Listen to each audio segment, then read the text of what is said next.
Is Iran now under attack by Isil? It claims responsibility for its first gun and suicide assault in the heart of Tehran. Iran's Revolutionary Guard blames Saudi Arabia and the United States. Whoever's to blame, it ramps up the tension in a region already on edge. This is Inside Story.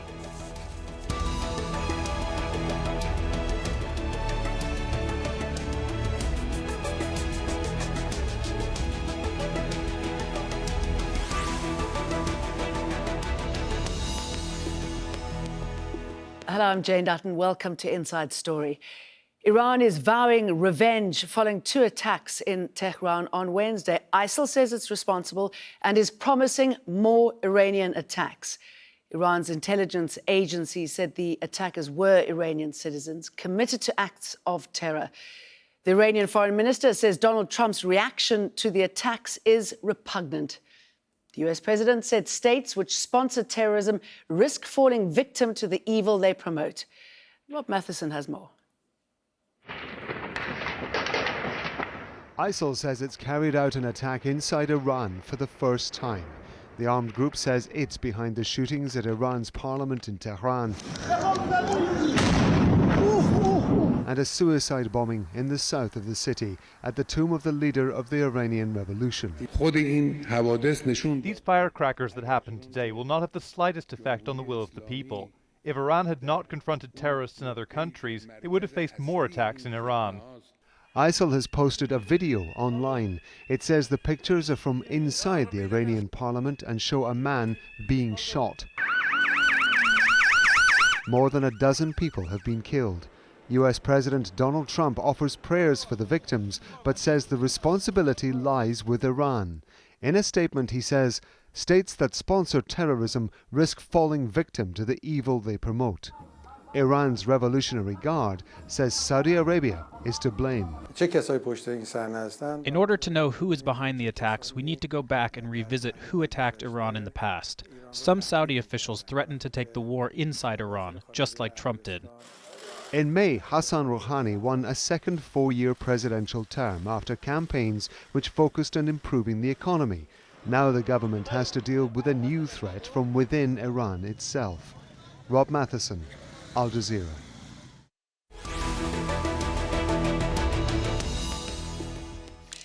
For more on this, I'm joined by our guests in Tehran. Hassan Ahmadian, Professor of Middle East Studies at the University of Tehran. In London, Andreas Krieg, Assistant Professor at the Defence Studies Department at King's College London. Andreas is a specialist on Gulf security and armed groups. And joining us in Virginia via Skype, Trita Parsi, Professor at Georgetown University and author of Losing an Enemy, Obama, Iran and the Triumph of Diplomacy. Very good to have all three of you with us. Hassan Ahmadian, firstly, it must be devastating experiencing such an attack in the capital. How do you feel about what went down and how much has this possibly shaken people living there? Well, good evening. As you said, it's a shock, and it's gradually being absorbed, I think, by the people, by the public, and by the officials. And people are looking to the future and what should be done about this threat. Up until now, we didn't have any ISIS attack. The security apparatus here claim that they have stopped many attempts to strike Iran. But this actually was the case that ISIS was able to reach Iran's capital and hit the parliament, and two actually places, very symbolic places in Tehran. And I should imagine anger exacerbating and this. sadness are the main, Anger and sadness, sorry. I should imagine exacerbating this anger and sadness is the fact that these are Iranians. It's homegrown terrorism and the fact that you're being attacked on your own soil by your own. Actually, they were, they were recruits of ISIS. They got out of the country during ISIS campaign in Syria and Iraq, and then they came to Iran back in 2016. their leader was killed in Iran, and then they fled the country, but the security lost track of them when they came back to Iran and did this, committed this, crimes yesterday. So it's not a homegrown exactly. It's something ideologically motivated by outside of Iran, and then recruited by outsiders, and then sent back to Iran to strike Iran. That's the linkage between Iran's national security and its regional policy that the government, I think, has been trying to prove to the internal and the external, observers. Trita Parsi, this is a big development, isn't it? A disturbing, very worrying development for Iran. Certainly, it's tremendously worrisome, and particularly mindful of the fact that not only did the ISIS recruits manage to get back into the country, and the Iranian security forces have been quite effective thus far in fending off many attempts by ISIS and Al-Qaeda to strike the country. But once they finally succeeded, they didn't just strike in the border areas, they actually struck in Tehran at the very heart of the capital, inside the parliament even. So that is definitely shaking up Iran's security apparatus, I would assume. But even more worrisome is that if this does have a regional dimension, in the sense that this in any way, shape or form was sponsored by an outside actor, particularly now mindful of the tremendous tensions between Saudi Arabia and Iran, this could be the beginning of something much bigger and much more worrisome and destabilizing in the region as a whole. Andreas Krieg, how are you viewing what happened and the fact that they were able to avoid the security services? Is this a security failure, or is there something else going on here?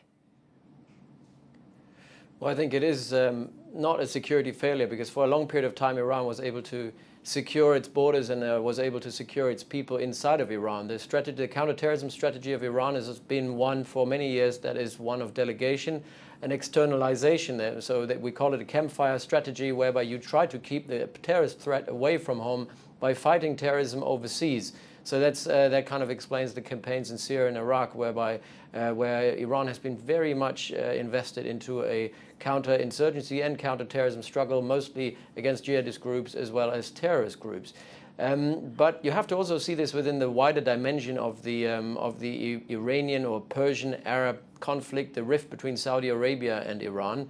And the allegations are obviously coming now from the hardliners in Iran, saying that this is something that the Saudis have fueled. This is based in the Wahhabist ideology, and obviously certain remarks by the Crown Prince, or by Mohammad bin Salman over the last months, seem to suggest that, at least to some hardliners in Iran, that possibly Saudi Arabia might be behind this. And obviously Saudi Arabia denies this and is claiming that instead Iran is behind all the terrorism that we see in the region.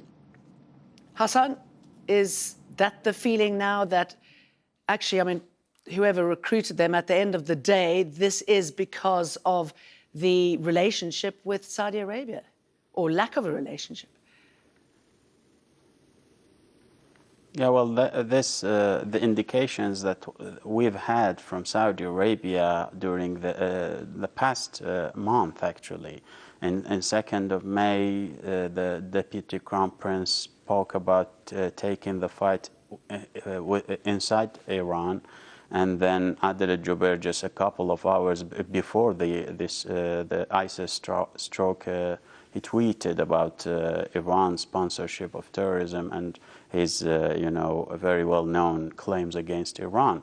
So a part of it, yeah, it is the escalation between Iran and Saudi Arabia, and the rift between the two has created the space, at least, for these sort of operations within Iran and elsewhere in the region. I think this is a part of the equation, and Saudi Arabia has spoken, and its officials actually has spoken very quite clearly about hitting Iran within its borders. This has been a part of the very much messages that have been circulating around in Iran about the attacks that Saudis are behind it. And you know, the IRGC has claimed that Saudi Arabia was behind it. And even Foreign Minister Zarif also indicated, not so directly, that the Saudis have supported such a thing. And I think this will lead to even more escalation between the two. And Trita, yet Donald Trump believes that those behind terrorism, the biggest players, are Iran and Qatar. Yes, quite shocking, isn't it? I think the statement President Trump came out with yesterday, and I think it's important to note, this was not an improvised tweet that he has in one of these moments when he can't control himself. This was a well-prepared, highly edited statement coming out of his national security staff. And it made it quite clear that this administration and the people in the national security apparatus right now cannot even express solidarity and empathy with victims of terrorism if they are in Iran without at the same time politicizing it and at the same time throw out as much violence as possible. And I think it shows this addiction to enmity that several of these individuals in the White House have when it comes to the relationship with Iran. Okay, I mean, we heard that statement in Rob's package, but let's look at it again, at the White House reaction to the attack. This is how it goes. We grieve and pray for the innocent victims of the terrorist attacks in Iran and for the Iranian people who are going through such challenging times. We underscore that states that sponsor terrorism risk falling victim to the evil they promote. Andreas, what is the message there? I mean, we saw something similar in London when Donald Trump attacked the mayor. Excuse me, I mean, is it a case of kicking a country when they're down? Is it a case of being slightly patronizing and see if you behave badly, this kind of thing will happen to you? I mean, what is it?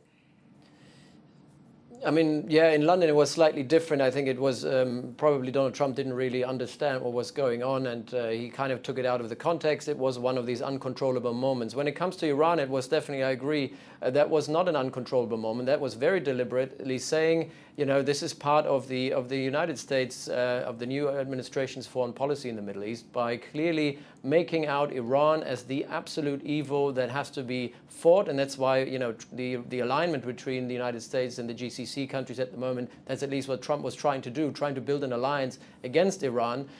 So Trump sees Iran as the absolute most important state sponsor of terrorism in the region.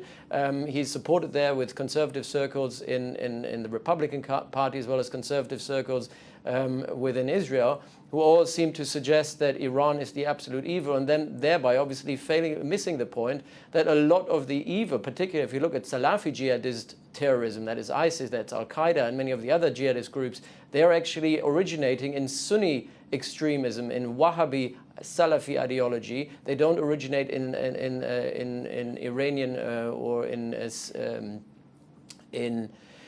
Okay, Iranian Andrew, so does this then challenge Riyadh's allegation that Tehran is behind all acts of terrorism in the region, the fact that this happened on their home soil? So the issue is that what people fail to see here in America, especially in the UAE and Saudi Arabia as well, is that terrorism is something that that can be defined by the eye of the beholder.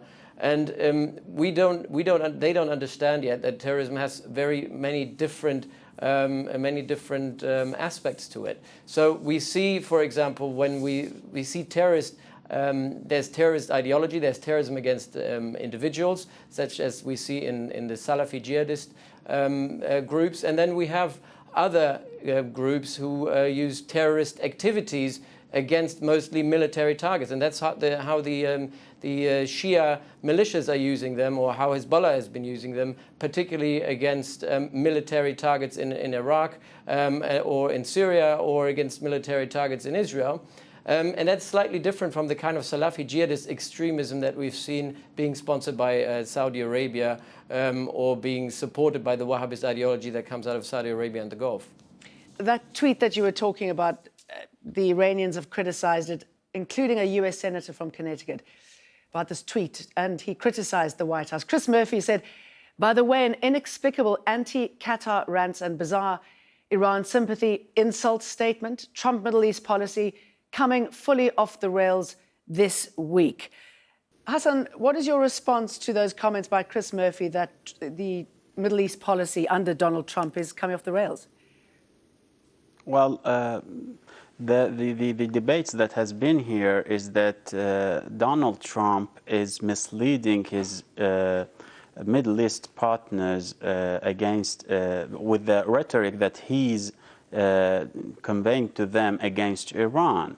It's a Twitter rhetoric that might not lead to actions, but it will lead his partners and allies to commit some sort of, policies in the region.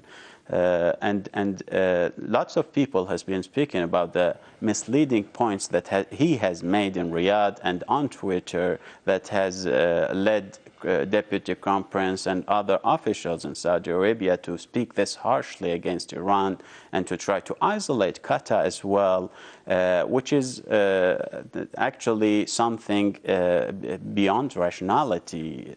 The debate here suggests that Saudi Arabia is actually isolating itself by trying to isolate Qatar and Iran and whomever works with them as well.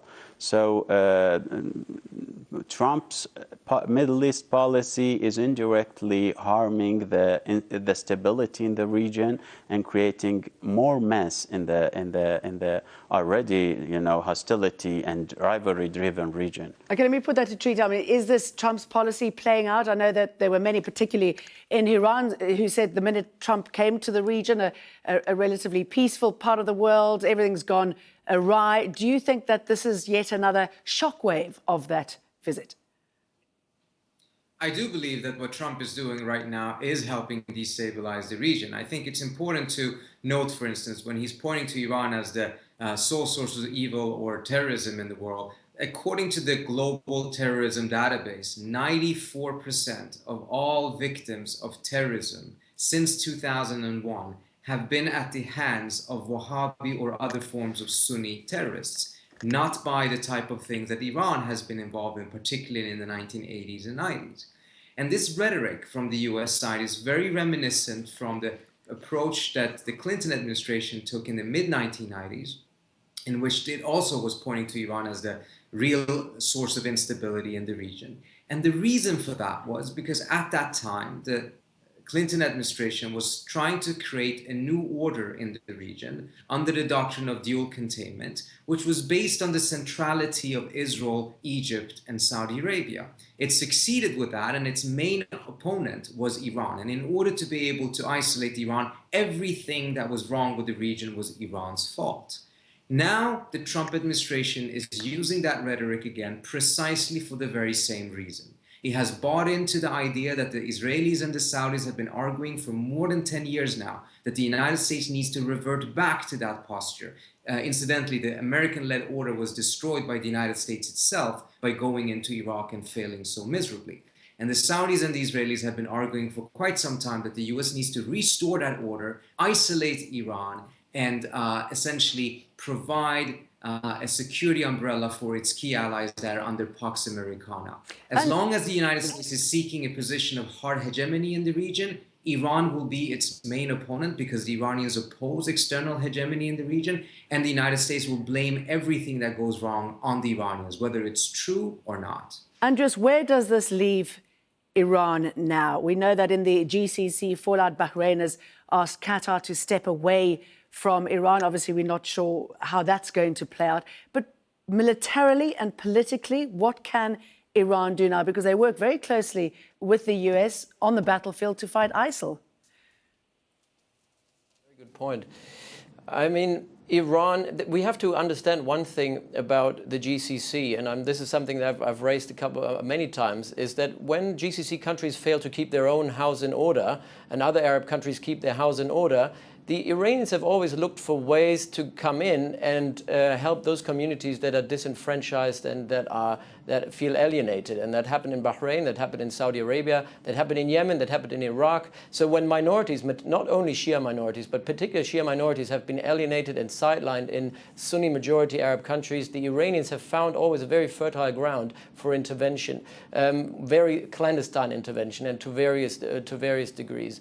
So what Iran's options are at the moment, obviously I would say that for the Iranians, a cooperation, even indirect cooperation in Iraq with the United States Air Force in terms of fighting ISIS was mutually beneficial. And I think they thought that under the Obama administration they could find somewhat a common ground militarily to fight ISIS, to fight extremism. Now we are at a point where there's a clear-cut, black and white. Iran is on the other side is at least by Trump and his administration being put on the other side of that continuum. And now Iran has to look for alternative ways to achieve its own objectives. And I think, for example, the visit to Turkey is quite a strategic one. Turkey has been somewhat sidelined as well by Saudi Arabia and the UAE. This triangle that we used to have between Ankara, Doha, and Riyadh is now being basically broken apart by Saudi Arabia, and Turkey and Qatar are now somewhat isolated, and they look for alternative means to cooperate, and the Iranians will be there and offering whatever they can offer. Obviously, we shouldn't overestimate what Iran can do, because its military works not conventionally but unconventionally. But nonetheless, when it comes to Syria, a cooperation between Turkey and Iran to a certain degree might undermine US policy and might undermine as well Saudi and UAE policy. So I think what they're driving at here at the moment, the Trump administration, and then as well with their proxies of Saudi and the UAE, is somewhat counterproductive to what they actually want to achieve, because what they need is unity, not disunity. And by pushing others out of this unity into the hands of Iran, as they have done many times before with other minorities in the region, is actually very counterproductive to their foreign policy strategy. Okay. Hassan, will this benefit Iran, the fallout within the GCC? Will they be able to use this to their own end? And I'm just wondering about those comments made by Andreas about Turkey. Will they be looking for a closer relationship with Turkey now and bringing them closer as well to Russia? Well, there haven't been any, Iranians didn't try to use it. I would refrain from using the term using, but considering the fact that Saudis has been trying time and again to isolate Iran and to impose more assertive policy against Iran and create a regional front against Iran, this rift is strategically is not working on their favor. And I think the Qataris are now more going for more independent policy in the region, take into account that Qataris and Turks in the region have had different agendas back in the Brotherhood. Saudi Arabia and the UAE were opposing the Brotherhood in the region and at the same time opposing Iran. Now, King Salman once